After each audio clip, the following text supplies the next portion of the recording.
নমস্কার বন্ধুরা, আর জি কুকিং চ্যানেলে আপনাদের সবাইকে স্বাগত। আজ নিয়ে হাজির হলাম সোয়াবিন আলুর কারি রেসিপি নিয়ে। তো চলুন শুরু করা যাক। আমি একটা গামলার মধ্যে গরম জল দিয়ে দিচ্ছি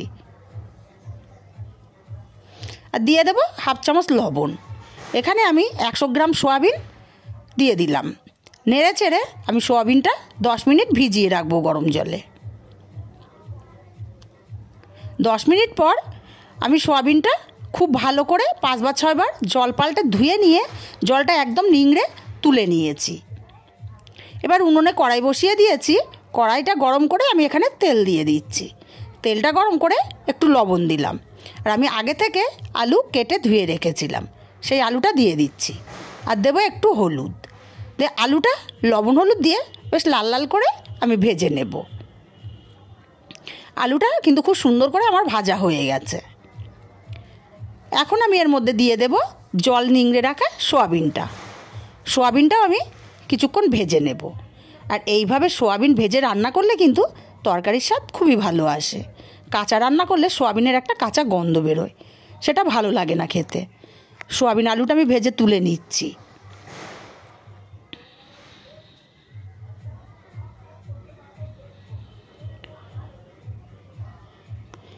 সোয়াবিন আলুটা তুলে নিয়ে আমি কড়াইটা পরিষ্কার করে নেব।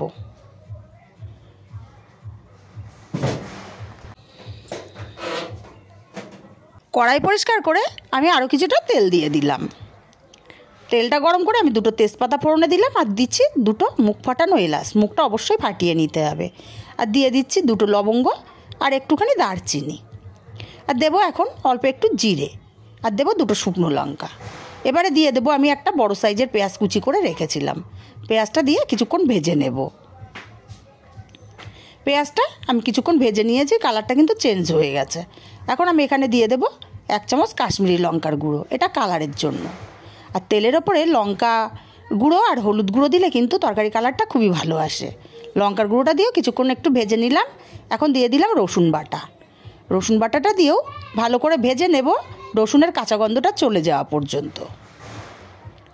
রসুনটা ভেজে নিয়ে আমি দিয়ে দিচ্ছি মশলা। এখানে আমি আদা, জিরে, কাঁচা লঙ্কা আর একটা টমেটো ছোটো সাইজের পেস্ট করে রেখেছিলাম। পেস্ট করা মশলাটা দিয়ে খুব ভালো করে কষিয়ে নিচ্ছি, যাতে মশলার কাঁচা গন্ধটা চলে যায়। মিক্সচার জারটা ধুয়ে অল্প একটু জল দিলাম। মশলাটা যত ভালো করে কষানো হবে তরকারির স্বাদ কিন্তু ততটাই বেড়ে যাবে। আমি মশলাটা খুব ভালো করে কষিয়ে নিয়ে দিয়ে দিচ্ছি হলুদ গুঁড়ো, আর দিয়ে দেব ধনে গুঁড়ো। মশলাটা তেল ছেড়ে আসা পর্যন্ত খুব ভালো করে কষিয়ে নেব। খুব ভালো করে কষিয়ে নিয়ে এখানে দিয়ে দিচ্ছি ভেজে রাখা সোয়াবিন আর আলুগুলো। মশলার সাথে খুব ভালো করে কষিয়ে নেব। সোয়াবিন আলুটা আমার কষাতে কষাতে শুকনো হয়ে এসছে। এখানটায় আমি মিক্সচার জারটা ধুয়ে অল্প একটু জল দেব। জলটা দিয়েও আমি আবারও কষিয়ে নেব।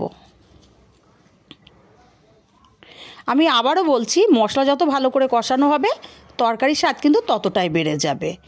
আর মশলা যদি ভালো করে কষানো না হয় সেই ক্ষেত্রে কিন্তু কাঁচা মশলার গন্ধ বেরোবে। সেই জন্য আমি একটু জল দিয়ে আমি সোয়াবিন আলুটা ভালো করে কষিয়ে নিলাম।